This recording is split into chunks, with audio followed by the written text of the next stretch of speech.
Hey kids. um, so in this video I'm going to show you what I've worked out so far about spraying. This isn't a tutorial, this is just what I've worked out so far and what works for me, and it's also my thoughts on the Ozito spray gun, the corded one, not the battery operated one. I've had the battery operated one before and I wasn't mad keen on it, but I might have been doing something wrong back then. I don't know. But we're going to talk about spraying, and I'm going to show the setup, and I'm going to show how long it takes me to clean it at the end, because I've seen a lot of people concerned about the cleaning process after they're done spraying. That seems to be the main concern, is how long it takes to set up and how long it takes to unset and clean. I think that's the biggest turn-off for a lot of people, and it was for me too for ages, but once I got into a routine, it was just all over that, all over it. um, but yeah, anyway, let's get on with it. Okay, so I've already done the spraying. This is just me backtracking. As you can see, I've already got paint everywhere. But first of all, I did have, like I said, I did have the battery operated Ozito spray gun ages ago, but I didn't bother packing it away or anything whenever I was done with it, and it got absolutely covered with dust. I stored the paint pot part of it separate, and that got filled with a whole bunch of crap, and my son played with it and broke part of it, and then it just, yeah. I think part of the issue, I had a couple of issues with that spray gun, and I think one of them mostly was the fact that I wasn't straining my paint back then, but we'll get to that. First of all, so this is the spray gun that I use, and this is a pillowcase, by the way. So these days I keep my spray gun in a pillowcase, and this just stops it from getting dusty and getting filled up with dust or anything like that. And whilst you might be thinking, like, okay, so you get a bit of dust on the outside of your spray gun, that's not that big a deal. It absolutely bugs me out. I don't want my spray gun covered in dust. I don't know why. It just doesn't feel right to me. I want it to stay as clean as possible. Like, yeah, it's covered in paint, but it's fine. So I think this spray gun was $43 from Bunnings, and this is just a basic spray gun. Like, it's a little bit heavy at the back, but it's not too bad. Like, it's fairly well balanced. Like, I can hold it on my hand like that without actually gripping it, and it's got good balance. Holds a decent amount of paint. It's a fairly standard size paint pot. Really easy to pull apart, and I will show you how I pull it apart and set it all up. It's pretty basic. Like, the battery operated one does have different nozzles. I didn't understand any of that when I was using it, but this is basic and really easy to understand. So yeah, that's my spray gun, and I keep it in a pillowcase. The other most important thing, if you're going to have this, you need to have that. You can't have one without the other. Don't do it. It is not worth it. You will breathe in all that misty paint, and it's just not good for you. So if you don't have this, don't do that. Got it? Make sure you listen. Do as you're told. I'll phone you. Maybe I need to get a new one. That's because I've got a fat head. Oh no, I snorted. The other thing that I've realised is really important is straining your paint. So I got these from Amazon, and I'll find the link and I'll put the link in the description for these. So these are just paint strainers. You can get other types, but this is what they look like. It's got really fine mesh in the end of it. I'll put that back in there. Maybe. Yep. That came with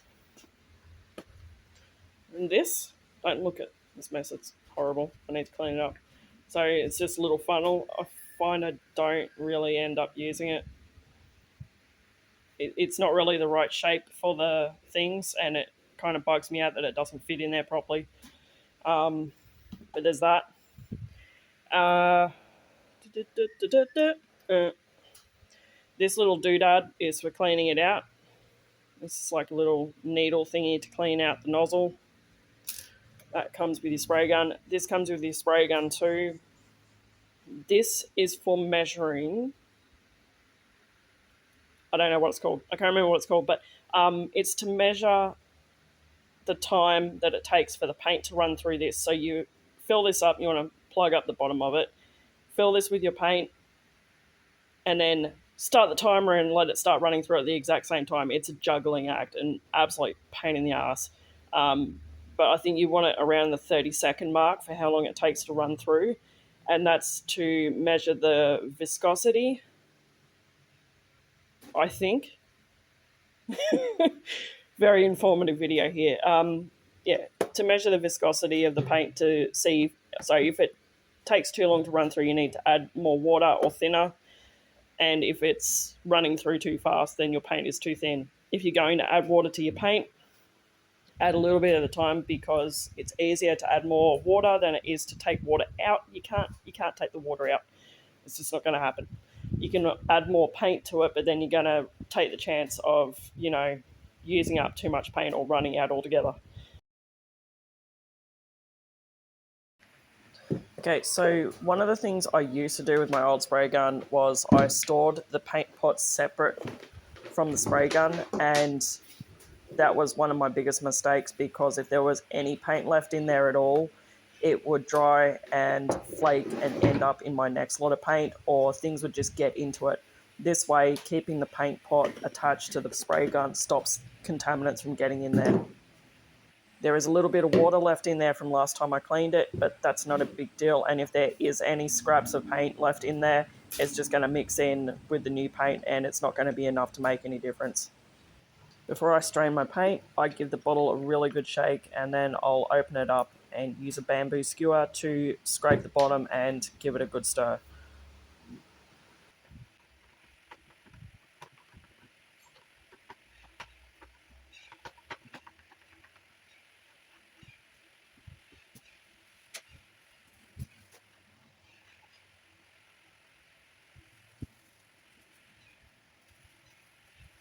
Now I'm going to run my paint through a paint strainer. Even if the paint is brand new, I still do this because, on the chance that there are contaminants in the paint, or if the paint has been sitting for a while and it's gone lumpy, that is going to end up blocking up your spray gun, and it just saves so much hassle just to do it now and just make it a habit to do it. Because this is an enamel paint, this is quite a bit thicker than the mineral paint. So I did use a tongue depressor to try and help it through without pushing through the mesh, of course. But it was taking way too long to go through, so I ended up adding a little bit of water to the bottle and then poured that through, and it went through heaps easier. Okay, so the first couple of times that I sprayed using Cuts and Millie products, I used the mineral paint and I watered it down, and then I'm pretty sure I didn't really need to water it down. It was a little bit too thin. So it really doesn't need to be that thin at all. I've also sprayed using Made by Paint mineral paint. That sprayed really well. And I've just sprayed using Cuts and Millie Eco Enamel. And I thinned it down a little bit because it was very thick. That's the other thing. All right, so my biggest thing that I really hated trying to work out is working out how thick the paint needs to be. So I suck at using that thing. I hate it. I absolutely hate it, trying to juggle it, and you end up with paint everywhere, and it's shit. So what I've decided is that I'm going to let this be the judge. There's something in there. So when I was running the enamel paint through the strainer, it was very thick, and it was taking forever to go through. And I do sometimes use a tongue depressor to try and help it go through the strainer, but um, I would rather just let it run through itself. So I've decided that if it's struggling to run through the paint strainer and it's taking too long, then the paint is too thick. And then I add a little bit of water to it, and if it runs through nicely, then you want it run through at a steady pace, and I don't want it to like run through too fast or anything like that. So I've decided that that's going to be my judge of thickness. Nah, sorry.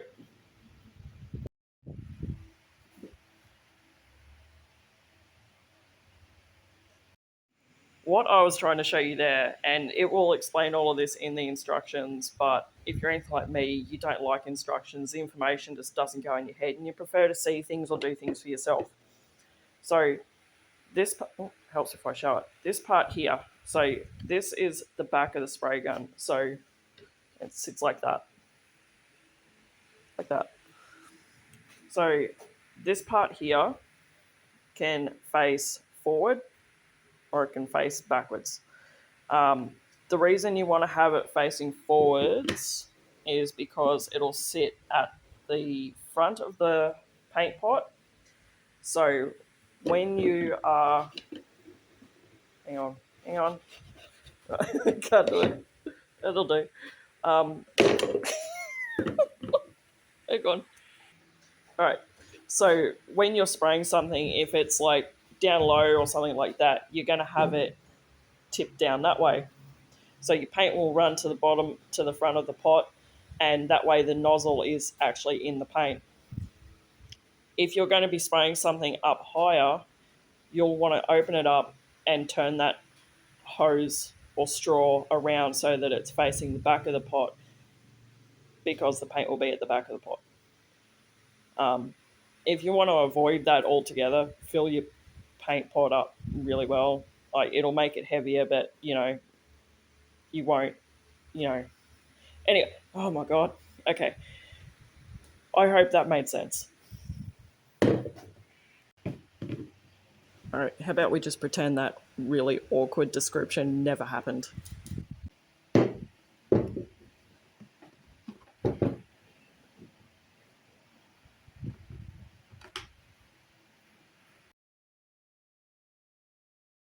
All right, masking off.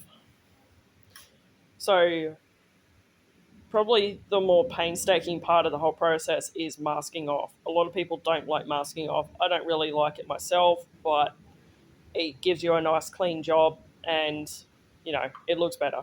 I should have masked off this bottom part as well. I wasn't thinking about it when I did it, and I was planning on using a piece of cardboard to kind of block it off as I was spraying, but I forgot. But I, at the very least, taped off the runner, the metal runner. There's a little bit of overspray on the inside, but it's not too bad. So you can get these from Bunnings,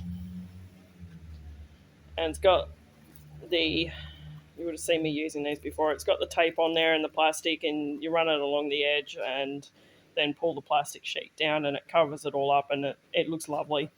But I'm running low on that, so I didn't want to just use that. So I just cut up an old shower curtain and taped that around. The best way to do this, I've found, is to don't worry about this just yet. Run your tape around the edge so that you've got your nice clean edge for the paint to go up to, and then tape your thing on, because when you're taping the plastic on, it's a pain in the ass to do, and you don't want to have to be trying to juggle this and also trying to get your edge straight, because it's going to be tough. So get your edge straight first and then just go close to it. It doesn't this taping this part on doesn't have to be perfectly in line with where you want your paint edge to be. I hope that makes sense. Here, let me show you. Okay, so say this is the edge that I want to paint up against. First thing I'm going to do is grab my good tape, because let's face it, I don't know if anyone else has noticed, the tape on this stuff is absolute shit. So I'm going to get a piece of this, run it nice and tight along that edge.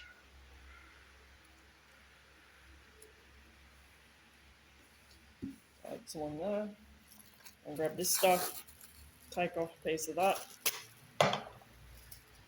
and that can just go anywhere along that edge, and it doesn't matter. And it doesn't matter that it's crooked because that's your nice, neat edge there, and then that's just to protect the rest of it.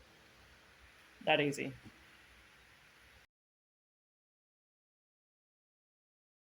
Okay, so when you're spraying your piece, the motion is very important, and I will do my best to explain this.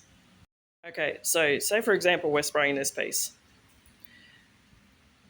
Looking down the length of your arm whilst you're spraying, what you want to avoid doing is these things.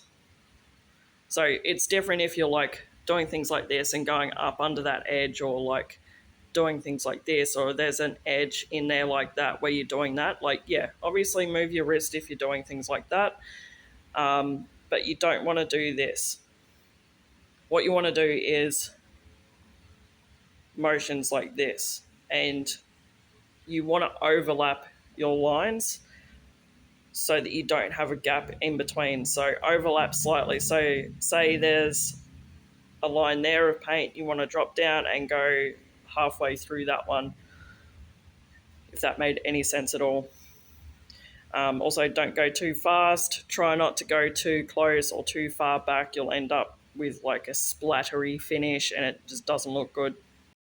And that, you'll always see me testing my spray on this first. This is just a whiteboard I had every intention of using to keep my stuff organized, and I never did. I think I've purchased about 20 whiteboards in my lifetime and never used them. But that's my spray testing board now. It's got a job, it has a purpose in life. So when you see me using this board at the very start of a spray job, it's me testing the spray, the viscosity of the paint, and adjusting the flow of the paint as I go, and just keep checking it. Check it with the light hitting it as well, so get it at the right angle so that you can see the light hitting it, so you can see if there's any running or anything like that. But you'll soon get the hang of it.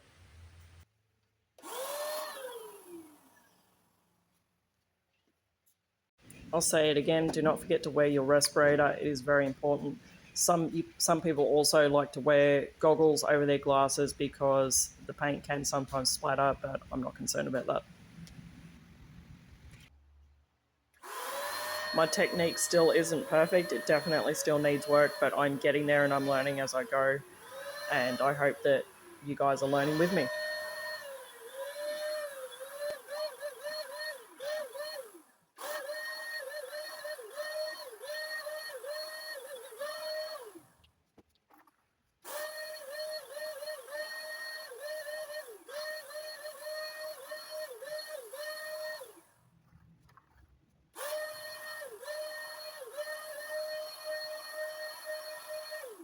Just in case anyone asks, this is a canvas drop cloth that I'm using as my spray booth. I think it was like $24 or $30 from Bunnings.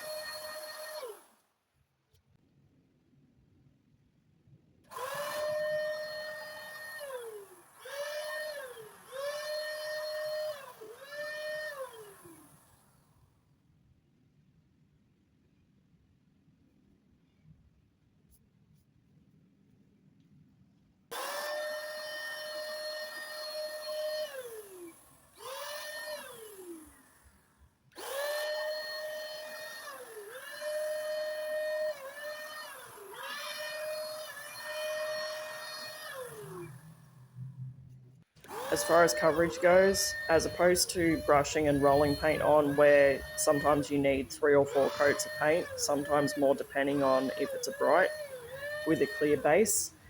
Every time I've sprayed so far, I have found I've only needed to do 2 coats, and it has been more than sufficient.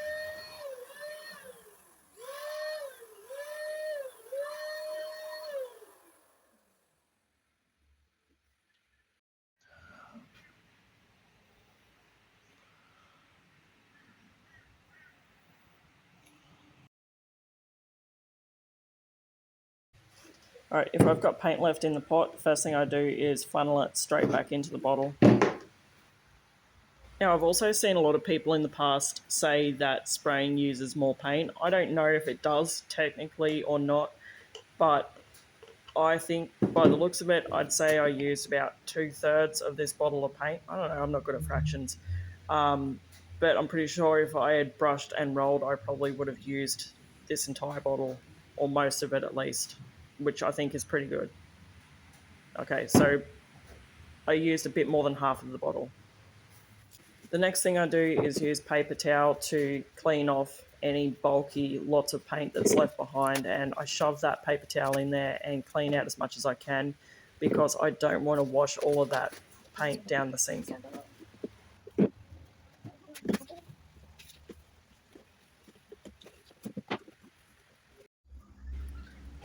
Washing everything is pretty straightforward. Just dismantle the parts that you can dismantle and give everything a really good rinse.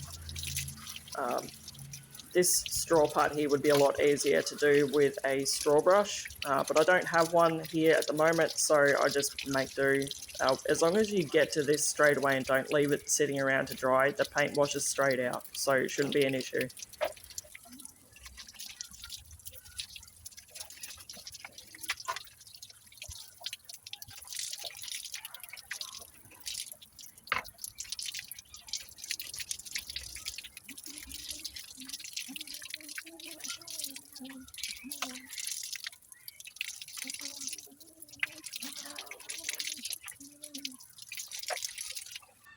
Okay, so this is the part where you're going to want to use the pin to clean this nozzle.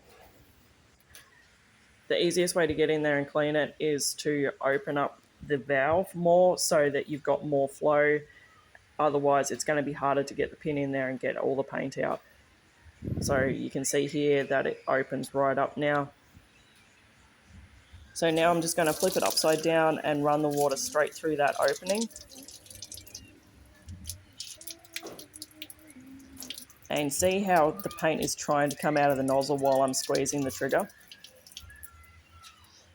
This is where you want to grab that needle and use it to clean out any built up paint in the nozzle, and make sure you do it off camera so that the people you're showing can't actually see what you're doing. So running the water through again, and there goes the blockage, and that's paint and water running through there.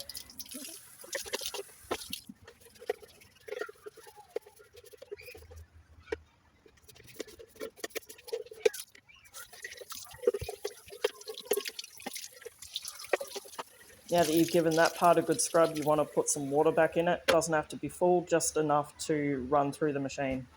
Then you're going to set it all back up again and run that water through the spray gun until it's all clear.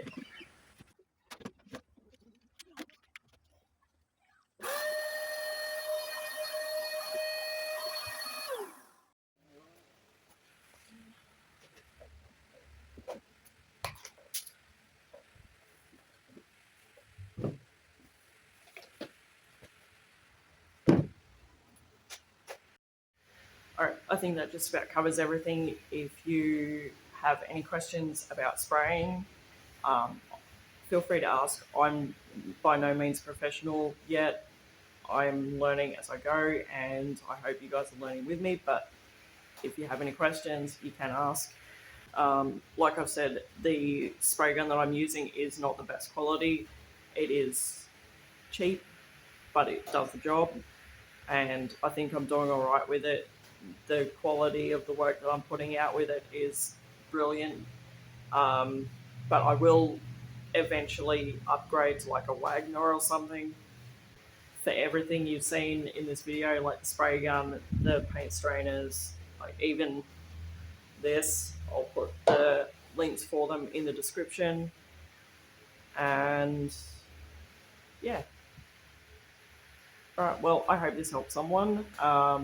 I hope you enjoyed it. If not, I'm sorry. My ability to describe things and explain things is not that great. But I do try.